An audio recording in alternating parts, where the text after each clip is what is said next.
اب قربت دو طرح کی ہے، ایک تو قربت عامہ ہے جو ہر بندے کو حاصل ہے، اللہ نے فرمایا کہ میں تیری شاہ راہ کے بھی قریب ہوں، اب وہ ہر بندے کی شاہ راہ کے قریب ہے۔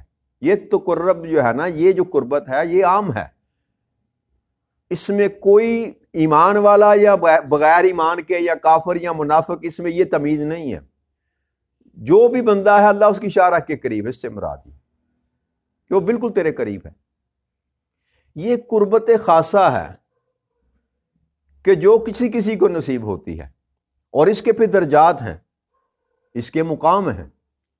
جو بندہ جتنا جتنا اپنے عمل کو خالص کر کے اللہ کے لیے کرتا ہے، اتنا اتنا اللہ کے ہاں اس کا مقام و مرتبہ بلند ہوتا چلا جاتا ہے، اور اتنا اتنا ہی اس کو قرب الہی میسر آ جاتا ہے۔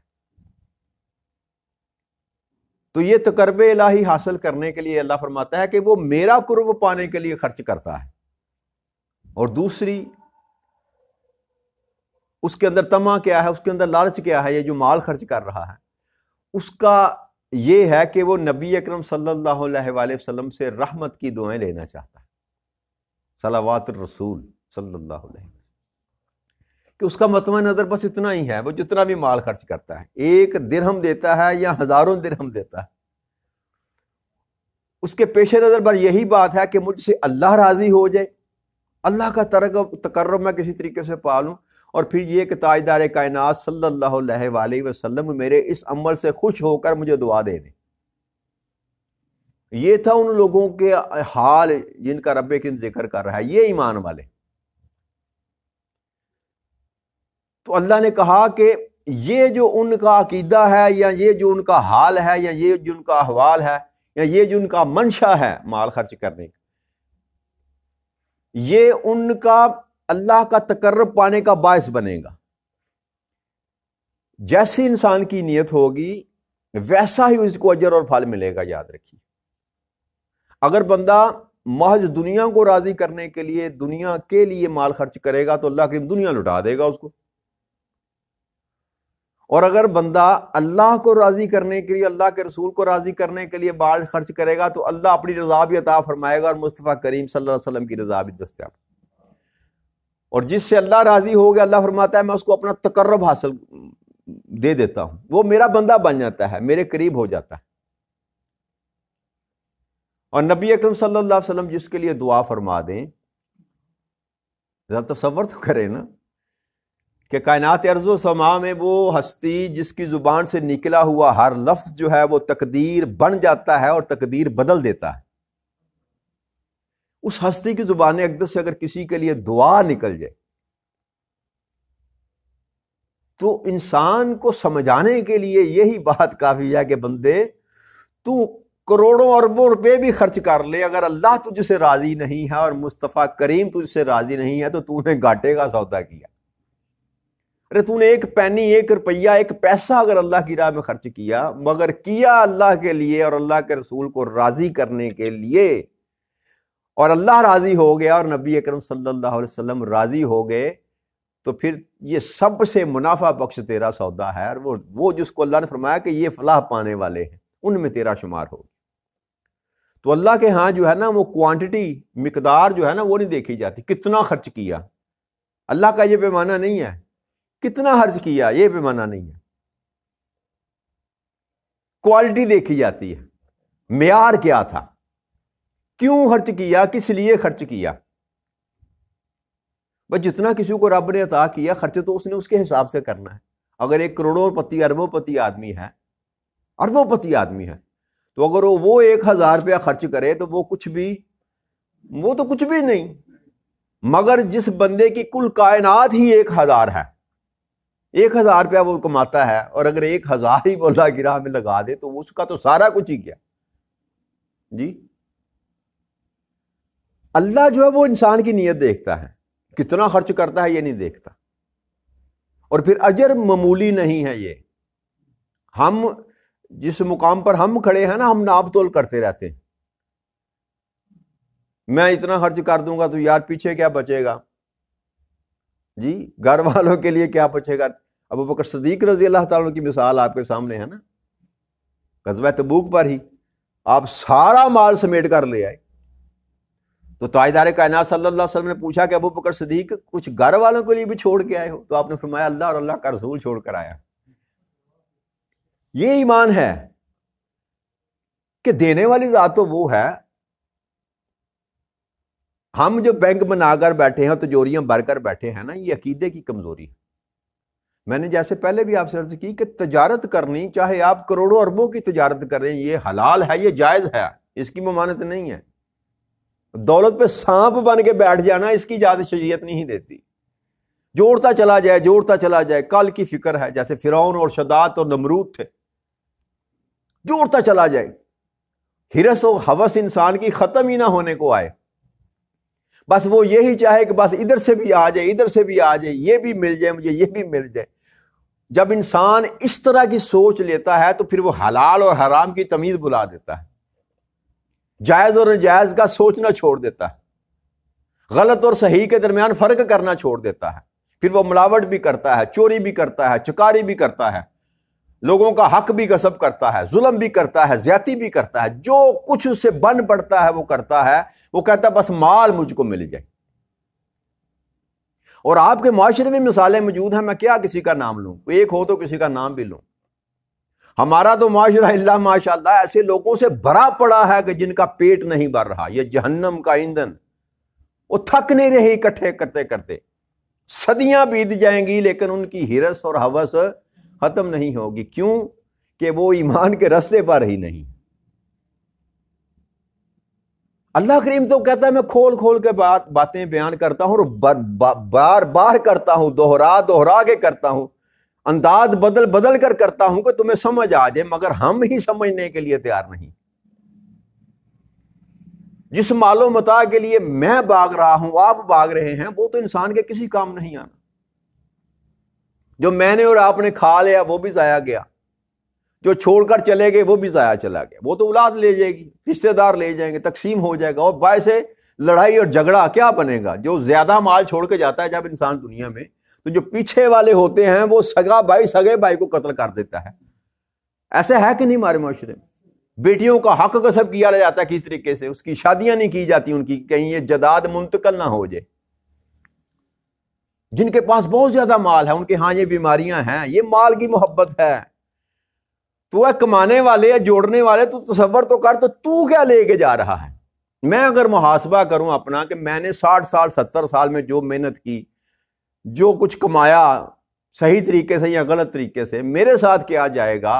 تو جب جمع تفریق کروں گا تو کچھ بھی نہیں نکلے گا۔ جو میں نے کھا لیا وہ تو ضائع ہو گیا، ختم ہو گیا۔ جو چھوڑ کر جاؤں گا وہ میری اولاد لے جائے گی، مجھے کیا ملا؟ تو یہ بات انسان کو سمجھنے کی ضرورت ہے۔ اور رب کریم جو بتا رہا ہے نا کہ جو میری راہ میں خرچ کرتا ہے اور اس نیت سے کرتا ہے کہ مجھے اللہ مل جائے اور اللہ کا رسول راضی ہو جائے، یہ لوگ ہیں جن کو اللہ کا قرب نصیب ہوگا۔ اور سب سے بڑھ کر جو اللہ کریم کی نعمت ہے وہ تو یہی مرنے کے بعد ہوگی نا، کہ اللہ اپنے قریب کر لے۔ جس کو رب کریم نے اس نے دھتکار دیا وہ تو اس کا ٹھکانہ جہنم ہو گیا۔ تو جس کو کہا کہ ادھر آؤ میرے پاس، یہاں پر آ کر بیٹھو، اپنے قریب کر لیا۔ قیامت کی تصور کریں نا ذرا، قیامت کے دن جب کوئی کسی کو بچائے گا نہیں، کوئی کسی کا دوست نہ ہوگا، کوئی کسی کا مددگار نہ ہوگا، ایسے میں رب کریم کسی کا نام لے کر پکار کر کہے کہ تم ادھر آؤ، تم آگے ادھر بیٹھو، تم میرے دوست ہو، تم نے مجھے راضی کرنے کے لیے اپنی زندگی میں کمائی میرے پر خرچ کی، آج میں تمہیں اپنا تقرب نصیب دیتا ہوں، عطا کرتا ہوں، آجا میرے قریب آجا۔ تو جس کو اس دن رب نے اپنے قریب کر لیا وہی تو کامیاب ہوا۔ یہ کچھ اتنی بڑی سائنس نہیں، راکٹ سائنس نہیں ہے جو ہمیں سمجھ نہیں آ رہی۔ وجہ کیا ہے؟ ہم سمجھنا کیوں نہیں چاہ رہے؟ اس لیے نہیں سمجھنا چاہ رہے کہ ہم پر دنیا کی محبت غالب ہے۔ ہم اس دنیا کے چکر میں سے نکلنے نہیں چاہتے۔ 2 + 2 4 کرتے کرتے ہماری ساری زندگی بیت گئی۔ نہ مال کے ڈھیر لگ جانے سے ہرس اور ہوس کرنے والے بندے کا کبھی پیٹ بھرا ہے نہ بھرے گا۔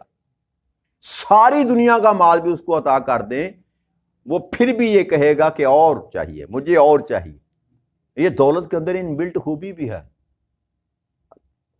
کہ یہ اور طلب کرتی ہے، یہ ہرس ختم نہیں ہوتی۔ مگر جو قناعت کر جاتا ہے، جو اللہ اور اللہ کے رسول سے محبت کرنے والا دل ہوتا ہے وہ سخی ہو جاتا ہے، وہ بے نیاز، جیسے رب بے نیاز ہے ویسے ہی اس کا بندہ بھی بے نیاز ہو جاتا ہے، اسے اس سے غرض کو نہیں ہوتی کتنا آیا کتنا گیا، وہ جب آتا ہے تو پھر اللہ کی راہ میں خرچ کر دیتا ہے، جو کچھ بھی آتا ہے اللہ کی راہ میں خرچ کر دیتا ہے، اور اس پر یقین کامل ہوتا ہے کہ جس کے لیے میں خرچ کر رہا ہوں وہی تو مجھے دینے والا ہے، آج دیا ہے کل پھر دے دے گا۔ یہ عقیدے کی بات ہے، ایمان کی بات ہے۔ ہمارا عقیدہ بھی کمزور ہے، ہمارا ایمان بھی کمزور ہے، ہم اس لیے یقین کے ساتھ خرچ نہیں کرتے کہ اس کا مجھے اللہ کریم کے ہاں اجر ملے گا۔ اب اللہ تو کہتا ہے میں دنیا میں بھی تمہیں لٹاؤں گا اور پھر آخرت میں بھی تیرے لیے سنبھال کے رکھوں گا۔ یا تو ہمارا عقیدہ غلط ہوا ہے کہ اللہ جو کہہ رہا ہے استغفر اللہ نعوذ باللہ وہ حق نہیں ہے، اگر اللہ جو بات کر رہا ہے وہ حق ہے تو پھر ڈرنا کس بات کا؟ تو اپنے اندر سے یہ جو کالک ہے نا، اپنے اندر کی میل جو ہے اس کو صاف کرنے کی کوشش کریں۔ یہ جو مال اس نے تجھ کو عطا کیا، جو دے سکتا ہے وہ خود بھی لے سکتا ہے، قبل اس کے کہ وہ خود لے لے ہم خود ہی اس کی بارگاہ میں پیش کر کے اس کا تقرب پانے کا ایک وسیلہ بنا لیں۔ جب وہ لینے پہ آتا ہے تو اس سے کوئی روک سکتا ہے؟ اور کیا آپ نے دیکھا، میں نے تو دیکھا اپنی آنکھوں کے سامنے لوگوں کو گرتے ہوئے بھی دیکھا ہے اور اٹھتے ہوئے بھی دیکھا۔ یہ اللہ کا ایک نظام ہے۔ تو جو میں نے کھا لیا وہ بھی گیا، جو چھوڑ گیا وہ بھی گیا، میرے حصے کیا آیا؟ وہ جو میں نے اللہ کے ہاں ڈپازٹ کر دیا۔ آپ بینک میں اکاؤنٹ کھلاتے ہیں نا، ڈپازٹ فکس کر دیا کہ یہ میرے برے وقت میں کام آئے گا، ایسا ہی ہے کہ نہیں ہے؟ بینک میں رکھتے ہیں پیسے لوگ، ڈپازٹ سیو کر لیتے ہیں، چل یار بیٹی کی شادی کے وقت کام آئے گا، بیٹے کی شادی کے وقت کام آئے گا، یا بڑھاپے کے وقت برے وقت میں کام آئے گا، ایسا ہی ہے کہ نہیں؟ دنیا میں کرتے ہیں کہ نہیں؟ اب اس وقت کا سوچیں جب اللہ کے سامنے میں نے اور آپ نے پیش ہونا ہے، وہاں بھی تو کچھ چاہیے، وہاں کوئی کرنسی نہیں چلنی، نہ ڈالر، نہ یورو، نہ روپیہ، نہ سونا، نہ چاندی، کچھ نہیں چلنا۔ وہاں پر میرے اور آپ کے اعمال جو ہیں وہ کام آئیں گے، تو ان اعمال کو اکٹھا کرنے کی کوشش کرنی چاہیے۔ اب مال نہیں ہے تو کوئی بات نہیں، وقت تو ہے نا، وقت خرچ کریں اللہ کے راستے میں۔ اللہ نے زبان عطا کی ہے، اس کو خرچ کریں اللہ کے راستے میں۔ وہ جو رب نے فرمایا تھا نا مما رزقناہم ينفقون، جو کچھ بھی میں نے تجھ کو عطا کیا اس میں سے خرچ کرو۔ یہ تو ایک خرچ کرنے کی بات کی جا رہی ہے۔ مال سے بہت زیادہ محبت ہوتی ہے انسان کو، اس کا انفاق کرنا بڑا مشکل کام ہے مال۔ لیکن آج کل کے دور میں نا تھوڑا سا پیمانہ تبدیل ہو گیا ہے، آج لوگ وقت دینے کے لیے دین کو تیار نہیں ہیں، مال دینے کے لیے تیار ہیں۔ پیمانے ہوتے ہیں نا وقت کے۔ مگر یاد رکھیے گا، نہ رب کو آپ کے مال کی ضرورت ہے نہ آپ کے وقت کی ضرورت ہے۔ یہ جو دین اسلام ہے نا یہ یتیم نہیں ہے کہ آپ سنبھالیں گے اس کو تو یہ سنبھلے گا، آپ پھیلائیں گے تو یہ پھیلے گا۔ نہ، رب کریم نے جب دین کو بھیجا اس نے کہا میں اس کو غلبہ عطا کروں گا تو وہ خود ہی کر لے گا، خود ہی کافی ہے۔ میں نے اور آپ نے اگر اللہ کی راہ میں خرچ کرنا ہے، اللہ کے دین کی مدد کرنی ہے تو اپنے بھلے کے لیے، اپنے فائدے کے لیے کرنا ہے۔ رب ساری چیزوں سے بے نیاز ہے۔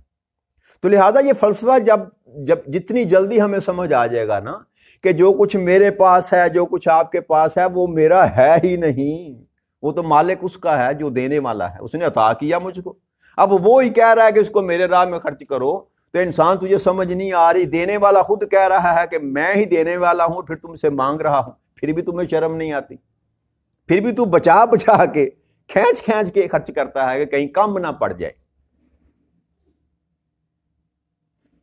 حضرت عائشہ صدیقہ رضی اللہ تعالیٰ ام المومنین نے ایک بکری ذبح کی تو آپ نے اس میں سے تقسیم فرمایا، لوگوں کو بھی تقسیم فرمایا محلے میں، اور کچھ رکھ لیا۔ نبی اکرم صلی اللہ علیہ وسلم تشریف لائے تو آپ نے فرمایا کہ یہ میں نے عمل کیا تو اس میں سے یہ میں نے بچا لیا، یہ میں نے بچا لیا۔ تو تاجدار کائنات صلی اللہ علیہ وسلم فرمایا کہ عائشہ نہیں، یہ تم نے نہیں بچایا، وہ بچایا ہے۔ جو اپنے لیے رکھ لیا وہ نہیں بچا، جو دے دیا اللہ کے راستے میں وہ بچ گیا۔ تو یہ سیدھی سی بات ہے، جو آپ نے سیو کر دیا، ڈپازٹ کر دیا کس بینک میں؟ اللہ کے بینک میں، اللہ کے ہاں جمع کرا دیا کہ مولا یہ میرا امال ہے یا میرا مال ہے یا نیک اعمال ہیں یہ تیرے ہاں میں ڈپازٹ کر رہا ہوں، اس وقت کے لیے جب کوئی کسی کا دوست اور بیلی نہیں ہوگا مولا، اس وقت میرے کام آ جائے۔ تو رب کہتا ہے ٹھیک ہے میں رکھ لیتا ہوں، مگر پھر وہ اتنا سخی ہے، اتنا وہ لجپال ہے کہ وہ جو آپ نے ایک دیا نا، وہ ایک نہیں لٹائے گا آپ کو۔ وہ کہتا ہے بندے تو نے ایک دیا تھا نا، اب تو نے میرے لیے دیا تھا، جا اب میں تمہیں ایک کے ساتھ 10 ملا کر اور دیتا ہوں۔ چاہے گا تو 70 ملا کر دے گا، چاہے گا تو 700 گنا کر کے دے گا، چاہے گا تو 7000 گنا، اور حدیث مبارک کے مطابق 70 لاکھ گنا تک بھی کر کے دے سکتا ہے۔ وہ مالک بے نیاز ہے۔ تو اب سودا دیکھیں نا میرے بھائی، سوچ لیں بس کون سا سودا میں نے کرنا ہے۔ یہ جو اجر رب کریم عطا فرما رہا ہے کہ جلد ہی اللہ انہیں اپنی رحمت میں داخل فرما لے گا۔ جس کو رب اپنی رحمت کی چادر میں لے لے گا اس کو اور کیا چاہیے؟ جس کو رب کی رحمت مل گئی، جس کو رب کی رحمت مل گئی، باقی کیا بچا؟ اور یہ جو سودا، جس سودے کی بات کی جا رہی ہے، دنیا کی تو چھوڑیں، دنیا میں چھوڑیں، یہ اس لمحے کی بات کی جا رہی ہے جس دن کوئی کسی کا دوست اور کوئی کسی کا ساتھی، وہاں اللہ کریم جس کو اپنی رحمت کی چادر میں لپیٹ لے گا وہی کامیاب ٹھہرا۔ تو لہذا فیصلہ آج میرے پاس اور آپ کے پاس وقت ہے کہ فیصلہ کر لیں۔ اس دولت کے ساتھ محبت، اس دولت کے ساتھ محبت یہ فتنے کے سوا کچھ اور نہیں۔ جو کچھ آپ نے اللہ کی راستے میں خرچ کر دیا ہے بندے، سمجھ جا کہ وہی تیرا ہے اور وہی تیرے کام آئے گا۔ اور یہ سبق رب کریم الف لام میم سے والناس تک یہی تو پیغام دے رہا ہے، بندے جو تو نے بچا کر میرے ہاں ڈپازٹ کرا دیا اصل میں وہی تیرا ہے، باقی کچھ بھی تیرا۔ تو لہذا اکاؤنٹ وہاں کھلائیں، اللہ کے ہاں اکاؤنٹ جو ہے وہ کھلانے کی کوشش کریں کہ وہ اکاؤنٹ ایسا ہے کہ جو دنیا میں بھی آپ کو 10 گنا عطا کرائے گا اور کم از کم 70 گنا آپ کو آخرت میں نصیب ہوگا۔ تو لہٰذا آج میرے پاس بھی وقت ہے، میرے پاس اور آپ کے پاس بھی وقت ہے کہ اپنی سوچوں کو تبدیل کر لیں، اپنی کمائی جو ہے اس کو اللہ کے راستے میں خرچ کرنے کا طریقہ اڈاپٹ کر لیں۔ بس جس قدر بھی آپ چاہتے ہیں نا، کھلے دل کے ساتھ کریں، تھوڑا کرتے ہیں یا زیادہ کرتے ہیں، انسان کی نیت درست ہونی چاہیے، اس کے اندر خلوص ہونا چاہیے، مولا میں یہ تیرے لیے کر رہا، اللہ کے لیے خرچ کرنا ہے، اللہ کے لیے، کسی کو کھلانا ہے اللہ کے لیے، کسی کو پلانا ہے اللہ کے لیے، دوستیاں اللہ کے لیے، دشمنیاں اللہ کے لیے۔ ہر عمل جو ہے وہ اگر آپ اللہ کے لیے کریں گے تو یہی آپ کے لیے باعث نجات ہوگا۔ تو لہذا فیصلہ کر لیں، اس زمین کے اوپر جب تک ہیں فیصلہ کر لیں، جب زمین کے نیچے چلیں گے تو سارے باب بند، پھر اس کے بعد آپ کو اجر دیا جائے گا جو کچھ آپ نے کمایا۔ تو یہ دعا کرتے ہیں کہ رب کریم ہمیں ہمارے دل کی وسعت عطا فرما، ہمیں غنی کر دے، ہر ایک سے بے نیاز کر کے اپنی ذات کے ساتھ جوڑ لے اور اپنے رستے میں خرچ کرنے کی توفیق عطا فرما دے۔ وما علینا الا البلاغ المبین۔ السلام علیکم ورحمۃ اللہ۔